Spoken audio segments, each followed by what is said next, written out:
So, welcome to VCAST, VIT University podcast, where we explore stories, insights, and experiences from the alumni world. I'm your host today, Dr. Vino, and in each episode, we bring conversations with inspiring alumni who share their journey, lessons, and ideas. In today's episode, we are joined by Divya Amarnath, a B.Tech Computer Science and Engineering graduate from 2005 to 9, a proud alumnus of VIT who is currently heading and the VP of redBus, Make My Trip Group company. So she has a vast experience in the corporate sector, and it's very diverse from computer science background to a HR corporate career. So I welcome Divya to the podcast here today. Welcome, Divya. Thank you so much, sir. So the first question, as we ask all alumni, every alumni, that what made you to choose VIT? Of course. I think just like any other student in 2005, I was also in front of many choices ahead of me from the list of top universities in the country. And for me, obviously, some of the basics are there in terms of, where the academics are good or where the placements are good. But for me, where VIT stood out was the nature of its all rounded development, the completeness, the sort of cross cultural exposure it gives. I still remember VIT even in those days when things were not very evolved. There were exchange programs. There were international exchange programs. We had international students. The kind of people who used to study here, it was a mixture of people from different parts of the country. So that gives like a lot of cultural diversity that you are into. There were entrepreneurship clubs, a lot of student clubs like debate societies, which was there.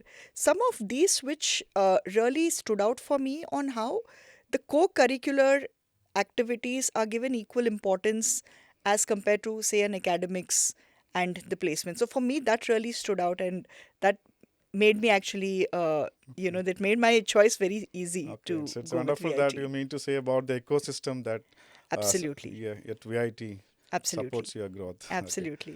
So, Yes. any first impression once you visited VIT after your 12th standard? Once you get into VIT, what was the first impression, or what impresses you very much? Of course, I think first I came in here was on the day of counseling. So this is almost like a shining pearl in Vellore. Like, when you come to Vellore, you feel that it's a small town, but when you see VIT, it's so Yes. mighty. I think the campus is just one is the campus, right? The aesthetics and all of it, but also the kind of people, as I said. There's so many different types of people you meet. When I first came, also I remember I had interactions with people from different parts of the country, from the international geographies, and the sort of even the faculty when we met and so on and so forth, there was a lot of focus on research. So it was not just about say academics and do the same thing and go back, but some of those things really stood out for me to say that there's depth and there is breadth. So it's Great, not unilateral. Yeah. great. So, any special memories that happened from this 4 years of stay at VIT? Of course, I think I always tell people that my period here in VIT, like that's the defining period for my life. In fact, when I first joined the campus, I come from a tier two, very simple, humble background. And in fact, prior to me, no other woman has worked outside the house. Good to know. So when I kind of came in for engineering, I had a lot of dreams ahead of me, but didn't really know what to do. So when I came in here, a lot of things were for the first time for That's me. good. I also learned it was almost for me like the experience where a caterpillar is transforming into a butterfly because you're for the first time outside the home. You're in a setup which is like which is so vast, so broad, and you're finding your way, and you have a lot of support. You're also finding your first friends. You're finding Great. your own strengths. You're discovering yourselves.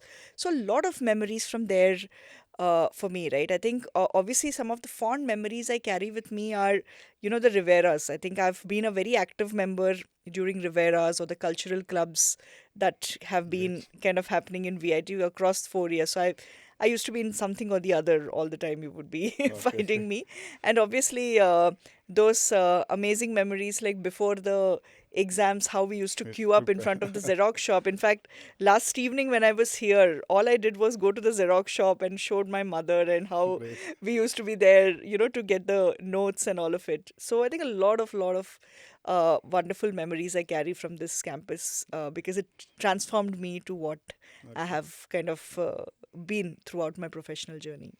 So obviously, after your academics, you have been gone through a diverse sector that is more of into corporate, and you are with Yes. the Unilever, you are with the Lenskart and the Flipkart. So what preferences or what things that VIT has given for you to excel in your career?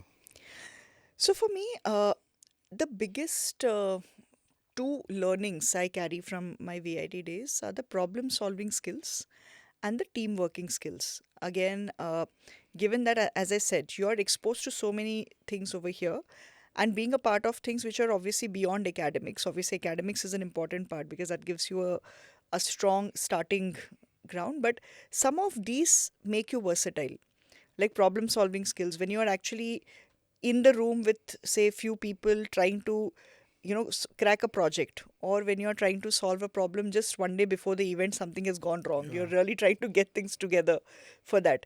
How do you navigate that, navigating some of those complexities, not cracking under stress, not cracking under pressure, and how do you productively come out of it and then share the wins together to kind Great. of create a winning team?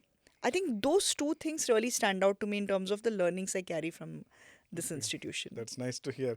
So we do conduct so many hackathons and makeathons Absolutely. in campus, and obviously the strengths are built by those events, which is Yes. held across in the campus, right? Absolutely. Absolutely. Okay. Yes. And what do you feel that is something to be added? Because everybody talk about this gap between in academia and industry. Yeah. So obviously you have now transformed from academia to industry. So do you feel there is a gap, or what kind of gap, or what can we do a little bit to close that gap?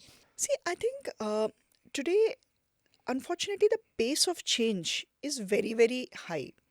Like, I was recently sharing with somebody as well that in the past, say, an industrial revolution took 200 years, an internet revolution took 10 years.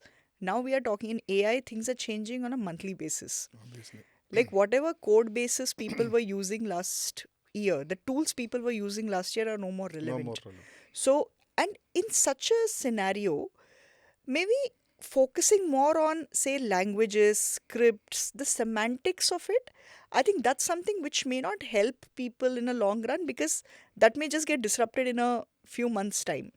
I think the whole focus has to shift more towards, say, problem solving, the context giving, the ability to break down the native human skills, as I call, because that is something which an AI can never Never do. replace. So that is something I think focusing on that, creating creating projects or creating our overall curriculum around it to ensure that the students are also forced, or they are also kind of nudged towards developing themselves in those areas, and obviously working closely with the industry. I think that is something where both industry and academia can benefit from each other, Yeah, I it's a feel. so Yeah, it will give a win-win situation. So that, yeah. absolutely. Yeah. And what's your advice on the work-life balance, especially for women? Yeah. Because we see so many people now getting into corporates, and they are unable to manage this work-life balance. Yeah. So any few hints for that? So I would believe, I always actually believe in work-life integration and not work-life balance. I've Okay, been an ardent good. believer of that. Because, work and life are both parts of our time. There will be few days where there are few parts of work which will take more priority. There'll be few days where parts of life will take more priority. Obviously, I think how do you get these two together to ensure that you're doing justice to both? I think that's how it can work. I think the earlier boundaries of, say, okay, I'll only do work, say, between 9 to 5, and after that, I'll completely switch off. I'll do only life. There may be situations where you may have to attend life events between 9 to 5. Or there may be few days where you may have to do work beyond 5 p.m. also. But if you really look at it as not two different boundaries, not two different pies, but actually, one whole circle, I think the way of navigating becomes much more simpler and easier. because both are important parts of life, is how I Yeah, see it. it's a well said Yeah, because in any jobs nowadays you cannot stick to the 9 to 5 concept. correct. Yeah. So even And honestly, with technology, it's not necessary. You can necessary. work from anywhere. You can kind of log in, and you can attend to things also in a in a much more nimble, agile fashion. I understand maybe in the industrial days, like in the past when there was no internet, etc., the physical presence was needed.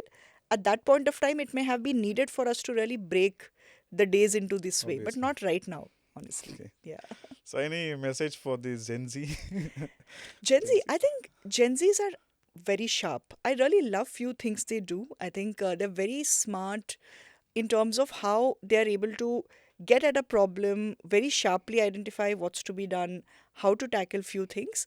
I think what will really help them is how do they really direct their energies towards the productive things, because I think world right now really needs people to solve the problems. As I said, the pace has really gone up, and it needs people who are problem solvers, native thinkers.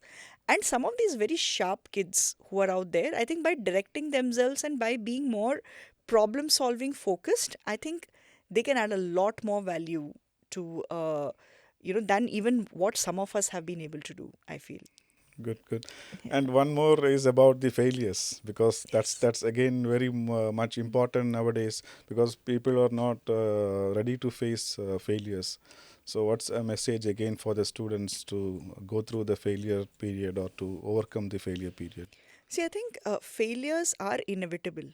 uh, I don't think uh, anybody for that matter on this earth has been able to do anything without failure. I think failures are inevitable. It's important for us to develop that perspective that you take failures with the same pinch of salt like you would take success. I think I'd always go back to what Bhagavad Gita says. I think it's said enough that failures have to be taken in that stride. And uh, I always believe that there is always the sun shines the brightest after it's the darkest phase. So I think that belief, that mindset is very important. And learning from the failures and being resilient, I think that is something which really will put up the person for the success in future. There's no doubt about it. I think we have enough and more examples to really show that. It's important that during that phase, how a person is able to really be strong enough to navigate through and take support. I think ask for support. That's another Support. thing which people can do, where there may be phases where one feels so down that you just feel you're so alone. And I think off late even the mental health issues are going up like crazy, right? I think asking for support at the right point of time can really be a turning point for people in their lives as they move forward. That's what I would believe. That's a great message. Yeah. So one last question. So by any chance there's a time travel machine and take you back to 2005, what Yes. would you like to do differently? Yeah, in fact, I've been reflecting on this since yesterday, ever since I've come to the campus. I think honestly, I'm very, I feel very satisfied in terms of what all I could get out of the campus and what all I could do. But yeah, if there's one thing I could do differently when I could go back is maybe I could have spent more time in the TIE space, the entrepreneurship space, because VIT was, even at that time when entrepreneurship wasn't so much out there, I think VIT still had a lot of focus there. Maybe I could have spent more time over there. I think that's something which I did a little later. I could Okay. have done it early on, I So feel. rather than getting into corporate, you might have Yes, yes. No, in fact, become a I good think if you see entrepreneur. my pattern, right, I think the kind of companies I've moved also, while I started my career more in a conglomerates, but I've pivoted towards the new age companies, the Indian startup where they're solving actively for where they've started in India, they're actively solving for Indian consumers. So I've realized and discovered my passion for working for such organizations. So that's something which I did not have that in hindsight. So I feel that yes, that's something which I had that opportunity, I didn't take. So Thank yes, you so much for being with us today. yes, So that brings the end of the session with Divya today. And we thank all our listeners to for tuning into the VCAST.